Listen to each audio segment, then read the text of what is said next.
Sebelum lanjut, seperti biasa, Mimin mau ucapin terima kasih buat orang baik yang udah nyawer. Kali ini ada dari Tawes Suwarji. Pesan, minal izin, wal faizin, mohon maaf lahir dan batin. Buat orang baik yang udah nyawer, Mimin mau ucapin terima kasih banyak. Semoga semakin bertambah rezekinya, panjang umur, dan sehat selalu. Kita lanjutkan ke intronya. Ichikibir. Kembali lagi bersama channel kita semua. Jika Anda suka, jangan lupa komen, like, dan subscribe, serta bila Anda berkenan, aktifin subscribe-nya supaya ada tulisan teksnya. Kita langsung ke ceritanya. Perintah Kaisar Naga. Bab 4874-4876. Dev membawa Shrio dan Palmer keluar dari lantai 3. Dia menemukan tidak banyak kultivator yang mengikuti, dan Zeke serta Yuki tidak ada di antara mereka. Keduanya mungkin telah melewati tingkat ketiga dan mencapai tingkat keempat. Tanpa henti, Dev melihat tangga tingkat keempat dan memanjatnya dengan cepat. Shrio dan Palmer mengikuti dari belakang. Bagaimanapun, mereka berdua sekarang adalah bawahan Dev. Meskipun penjaga di lantai 4 sulit diajak bergaul, Dev masih ingin mencobanya. Kita tidak bisa terjebak di lantai 4 dan tidak pernah bisa naik. Tepat ketika Dev baru saja memasuki lantai 4, sebuah suara tiba-tiba terdengar, "Dev, kamu juga sudah mencapai lantai 4. Dev tercengang, "Gabriel, bukankah kamu sudah keluar?" "Saya memang keluar, tetapi saya bisa masuk kapan saja. Selama tangganya tidak hilang, saya bisa memasuki lantai 4 kapan saja. Tetapi ketika saya datang kali ini, saya menemukan bahwa dunia di lantai 4 telah berubah lagi. Lihatlah aula di depan, di sanalah penjaga berada. Tidak ada apa-apa di sekitar aula, seolah-olah hanya ada aula ini di dunia lantai 4 ini. Sebelum aku pergi, tempat ini masih merupakan dunia yang utuh. Entah mengapa, dunia ini seakan menghilang," kata Gabriel sambil menunjuk ke aula yang tidak jauh dari sana. Dev melihatnya dan wajahnya penuh dengan keterkejutan, tetapi dia tidak tahu mengapa menjadi seperti ini. Setiap level adalah dunia. Para biksu yang masuk harus menemukan penjaga untuk ditantang di dunia ini. Dan Anda juga bisa mendapatkan sumber daya di dunia tangga ini. Tapi sekarang, begitu Dev masuk, dia diteleportasi ke tempat penjaga, dan dunia sekitar seakan menghilang. Belum lagi sumber dayanya, sepertinya begitu dia masuk ke sini, dia hanya bisa menantang diri sendiri. Mustahil untuk berlatih dengan mengandalkan sumber daya di dunia di dalam tangga. Apapun masalahnya, ayo kita pergi dan melihatnya. Setelah Dev selesai berbicara, dia berjalan langsung menuju aula. Kamu harus berhati-hati. Tidak banyak orang yang bisa melewati penjaga lantai 4. Gabriel mengingatkan Dev. Dev mengangguk.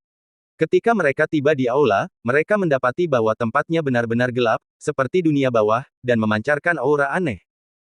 Ketika Dev dan teman-temannya berjalan ke pintu masuk aula, mereka merasakan hembusan angin dingin bertiup kemana-mana. Cuacanya sangat dingin. Ada juga awan hitam yang menggantung di atas aula, dan kilat menyambar terus-menerus di awan hitam itu.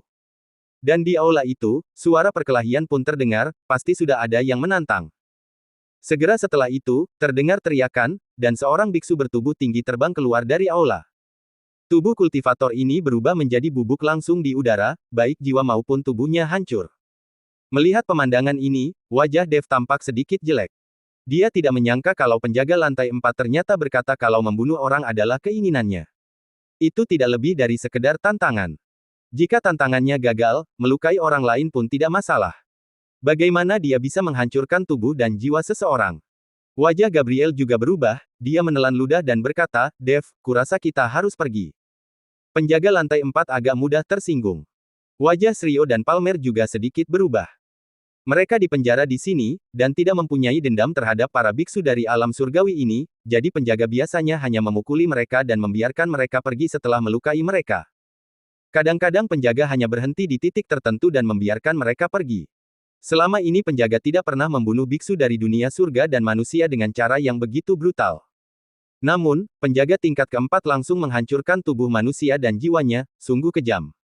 Karena kita sudah di sini, mari kita masuk dan melihat-lihat. Kita tidak perlu menantangnya. Tidak mungkin kalau kita tidak menantangnya, dia akan membunuh kita, kan? Dev berkata, lalu melangkah masuk. Begitu dia memasuki aula, Dev melihat Zeke, yang mengenakan jubah merah menyala dan topeng di wajahnya. Seorang kultivator wanita lain, mengenakan pakaian yang sama, memegang pedang menyala di tangannya dan menatap dingin ke arah kegelapan di aula. Zeke juga menemukan Dev. Melihat Dev telah mencapai lantai 4, wajah Zeke sedikit berubah.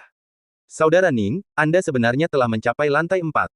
Dev berinisiatif untuk menghampiri dan menyapa Zeke. Zeke mengangguk, tetapi ketika dia melihat Shrio dan Palmer mengikuti di belakang Dev, wajahnya berubah drastis. Karena dia mengenal Palmer, yang baru saja dia tantang dan lulus level ketiga. Dia adalah penjaga tingkat ketiga. Sekarang orang ini telah mengikuti Dev sampai ke lantai 4, itu berarti penjaga lantai 3 kini telah menjadi orangnya Dev.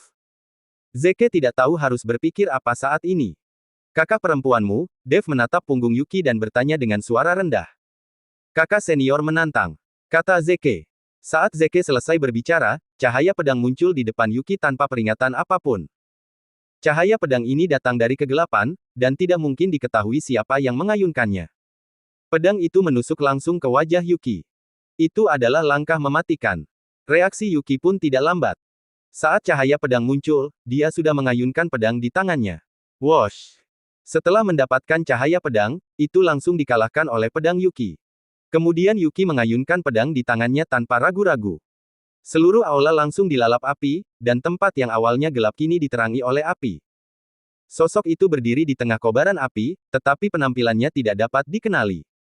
Api pamungkas, ini api pamungkas ras iblis. Dev merasakan kobaran api, mengernyit sedikit, dan menatap Zeke. Kami adalah kultivator iblis. Kakak Chen tidak akan meremehkan kami, kan? Zeke bertanya pada Dev. Tidak. Dev menggelengkan kepalanya dan tidak berkata apa-apa lagi. Pada saat ini, sinar cahaya pedang terus-menerus keluar dari kobaran api, dan tampaknya lawan tidak takut dengan kobaran api seperti itu. Yuki memegang pedang panjang dan mengayunkannya terus-menerus untuk menghalangi cahaya pedang yang menyilaukan. Wosh! Ketika sinar terakhir cahaya pedang dikalahkan, pedang panjang di tangan Yuki langsung patah. Melihat pedang panjang di tangannya patah, tatapan mata Yuki sedikit menyipit, lalu dia tiba-tiba menekannya dengan kedua telapak tangannya. Ledakan! Api tak berujung tiba-tiba muncul di sekitar Yuki, dan di dalam api itu, pedang yang terbentuk dari api perlahan muncul. Pada saat ini, beberapa cahaya pedang melesat keluar, tetapi semuanya terhalang oleh api di sekitar Yuki. Kalau saja Yuki bereaksi sedikit lebih lambat, tubuhnya pasti sudah tertusuk pedang lawan.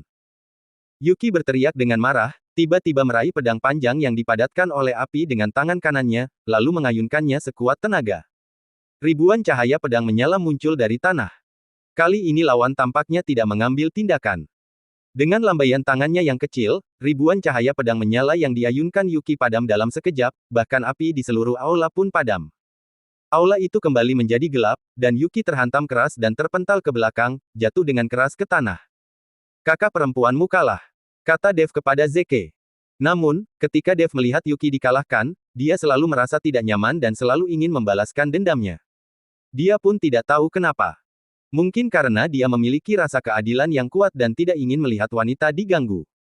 Yuki berdiri dan mengayunkan pedang lagi. Dia menolak untuk mengakui kekalahan. Dengan pedang ini, seluruh kehampaan mulai bergetar. Tiba-tiba, aula itu menjadi sangat terang, dan seorang lelaki berjubah hitam dengan lembut meraih dengan tangannya. Langit dan bumi bergetar hebat, tubuh Yuki seperti terpenjara, dan pedang panjang yang mengandung api pamungkas di tangannya lenyap dalam sekejap. Tidak ada semangat juang atau kilau di mata Yuki. Dia tahu bahwa dia tidak berdaya di hadapan penjaga lantai 4. Gabriel juga terkejut.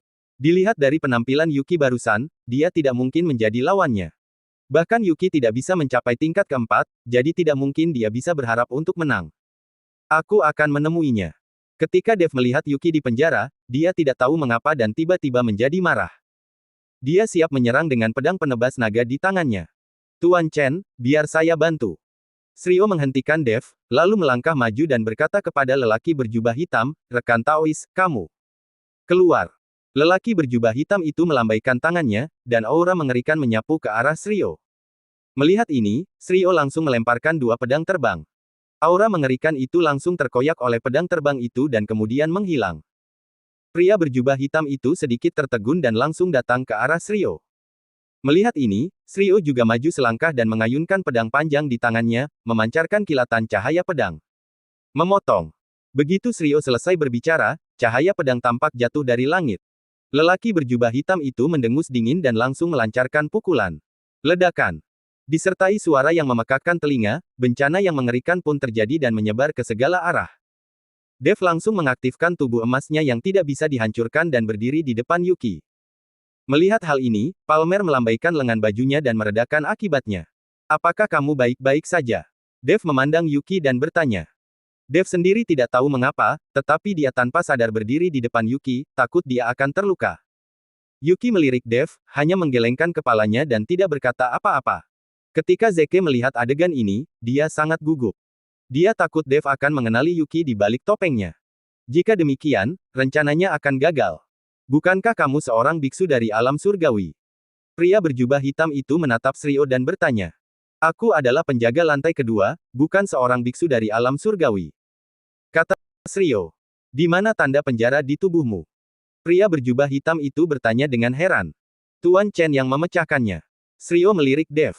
Pria berjubah hitam itu menatap Dev dan tersenyum dingin, apakah kamu sedang mempermainkan anak berusia 3 tahun?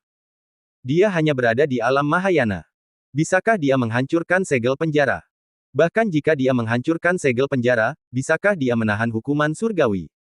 Kamu tidak percaya? Shrio berkata. Saya tidak percaya. Pria berjubah hitam itu menggelengkan kepalanya. Tuan Chen, dia tidak percaya. Shrio menatap Dev tanpa daya. Kembalilah dan biarkan aku menemuinya. Mungkin dia akan percaya. Dev memanggil pedang penebas naga dan melangkah maju. Yo, aku tidak seperti penjaga lainnya. Aku akan membunuh orang. Pria berjubah hitam itu menatap Dev dan berkata. Jika kau mampu, datang dan bunuhlah aku. Setelah Dev selesai berbicara, dia mengayunkan pedang penebas naga di tangannya. Disertai dengan raungan naga, cahaya pedang itu seketika berubah menjadi seekor naga raksasa dan terbang ke arah lelaki berjubah hitam itu. Pria berjubah hitam itu mendengus dingin. Lalu dia melambaikan tangannya dengan lembut. Namun, ketika dia melambaikan tangannya, tidak ada perubahan antara langit dan bumi. Cahaya pedang itu berubah wujud menjadi seekor naga raksasa dan menghantam keras ke arah pria berjubah hitam itu. Lelaki berjubah hitam itu terpental, menyemburkan darah ke udara, lalu jatuh ke tanah. Zeke dan Yuki melihat pemandangan ini dengan kaget. Keduanya tidak percaya. Mereka tidak mengerti bagaimana Dev berhasil menjatuhkan penjaga yang begitu kuat hanya dengan satu serangan. Mata Gabriel membelalak dan rahangnya ternganga karena terkejut. Bukankah agak keterlaluan bahwa Dev bisa mengalahkan penjaga lantai keempat hanya dengan satu pukulan? Li Chunfeng juga sedikit mengernyit, wajahnya penuh kebingungan. Hanya Palmer yang tampaknya memahami sesuatu dan mengangkat kepalanya sedikit untuk melihat ke atas kepalanya. Mungkin saja penguasa tangga ini memberi Dev kelonggaran. Ketika dia beraksi melawan Dev, kekuatan dia tiba-tiba terbatas. Apa yang terjadi? Bagaimana ini bisa terjadi? Lelaki berjubah hitam itu bertanya dengan kaget dan bingung. Bersambung.